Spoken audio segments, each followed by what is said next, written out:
Here's one of the most common problems I find when people change a flat on their bike. I already got the motor lead undone. I just undid that now from underneath. So this one's pretty easy. You just got to loosen up and pull the wheel off. So let's see.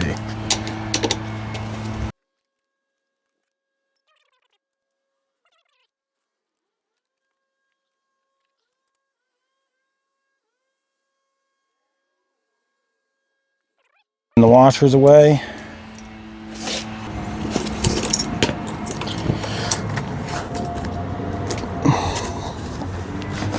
Here's the wheel.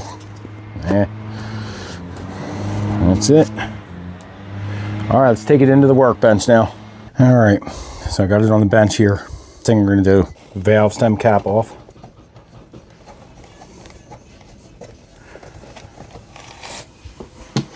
All right, I even just used the regular little plastic tire remover tools that come with the bike kits. This tire is actually pretty loose, so it's easy to get off. Some tires you're going to get are a little tighter, a little thicker walls. A lot of times I will, if it's that tight coming off, I'll even use just a little bit of dish soap on there. You know, it'll help slide it on and off. But let me get it started here.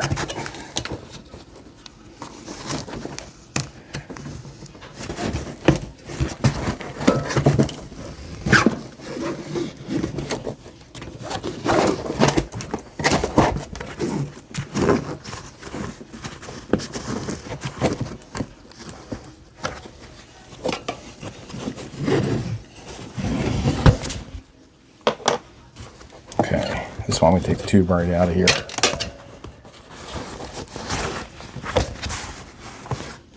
Now, sometimes what I'll do is I'm going to lay this right back on the floor or somewhere nearby with the valve stem, because if I can't find what actually punctured the tire, I can at least fill this thing up with air, find where the air is coming out of it, line it back up with the wheel, and help me narrow down. Sometimes, I mean, a lot of times I've been finding little tiny shards of metal that made it through, enough that I can't see it.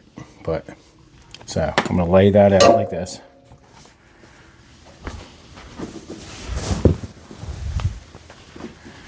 All right, so here I'm going to take this tire all the way off. See how easy it came off now? So, okay, I thought I was going to have some water in this tire. So the first thing I'm going to do, I can do a visual inspection, see if I can see it.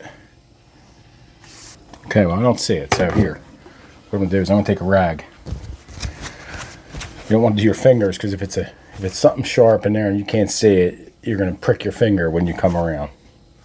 So let's just see if we can.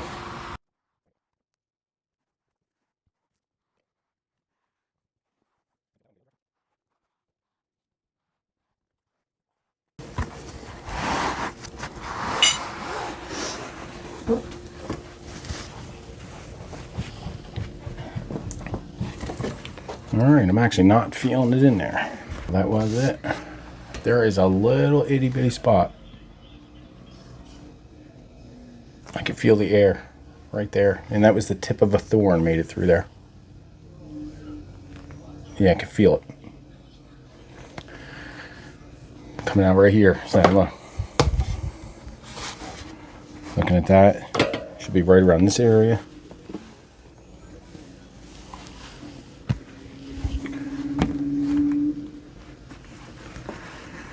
So when I first started, I did pull a thorn out.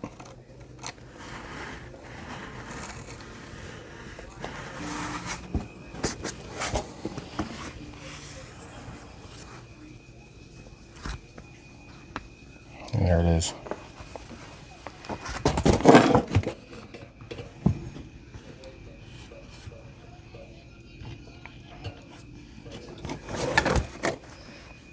It's definitely, there it is. There's the half of the thorn. Man, that made it through.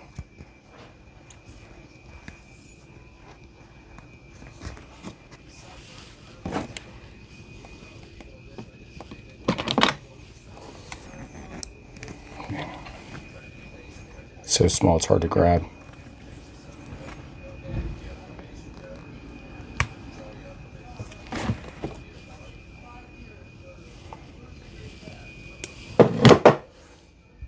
Yeah, so little. That is one of the most common mistakes. I've had people call me multiple times saying, hey, I just put a new tube in this bike and it went flat again. It went flat, and here, take it off. And it wasn't thorns, but a lot of times, a couple times, it was always like a little thin piece of metal. You can't see it with your eye, but if you don't rub something on the inside and catch it and pull it out of there, you're going to put a new tube in. It's going to fill up and it's going to pop right through the new tube. So you'd be filling it up. Sometimes it's a matter of filling it up, it holds air, you put it on the bike and you go for a ride and it punctures right back through there, and then you're on the side of the trail again. So let's get this thing back together here. So here's my new 26-inch tube. All right, let's put the tire on halfway. Just in reverse order, we took it apart.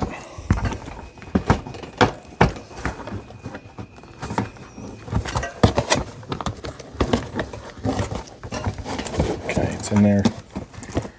All right, check your direction in case you laid it down, you flipped it over. So generally you got an arrow. Yeah, direction's this way, right? On my bike, sprocket's on the right, so that's the direction. Now, we're gonna put some air in your tube. I just put enough to make it round.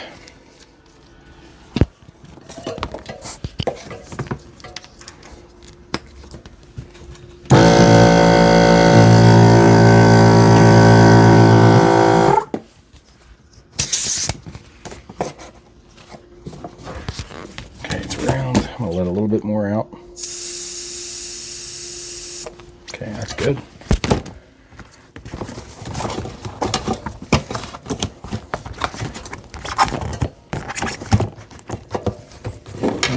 Stem through.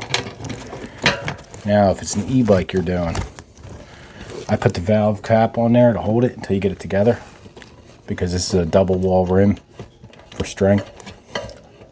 One of the first times I did it, I didn't, and then I was working the tire in there, and before I knew it, that pops right back in, and then you're trying to fish it back through. So that'll hold it for you while you're getting started.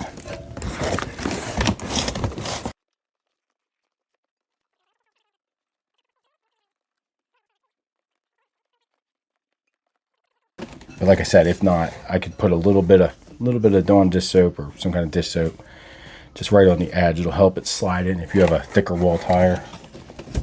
Boom, that's it. It's in there.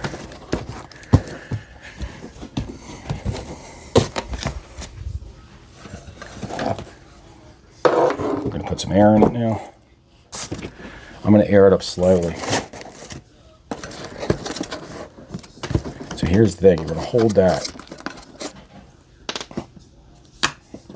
You don't want the stem, like I said, popping back in there. I'm trying to do it so you can see it.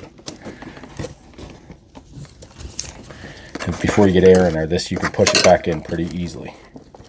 If you have something, you can pinch it from the side. That also works.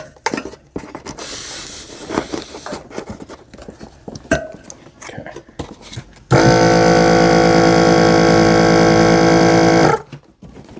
Like I said, I'm going to stop every once in a while. I just try to get the tire positioned in there right.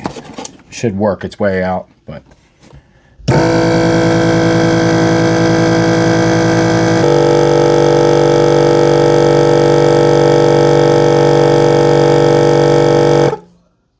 alright, I fill mine up to 55.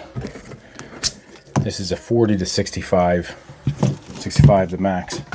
I find 55. I like it kind of stiff for riding. I mean, stiff is good for hitting bumps and not getting a pinch flat, things like that. But stiff is also, you don't have much play. I guess if you run over something sharp, it could puncture. So it's hit or miss, whichever way you go. But my preference is around 55, 60 psi. And that's it. Tires back on. No air leaking. I'll let it sit. But that's it. And once again, like I said, if you're in the trail, you get a flat and you're changing a tube. If you don't necessarily see what caused it and you pull it out of your tire, definitely you want to run around it, or like I did, take a tube, fill it up next to it, keep it in position where it was, find out where the air is leaking, and then that gives you a spot to look for on your tire for seeing what punctured it. Because if you don't find it, like I had a hard time finding that thorn, but at least laying that out, it pinpointed me to a good 2-inch area, and you can really inspect that closely. So, but that's it. Thanks for watching today's video. If you like, give me a thumbs up. If you want to see more, subscribe to my channel.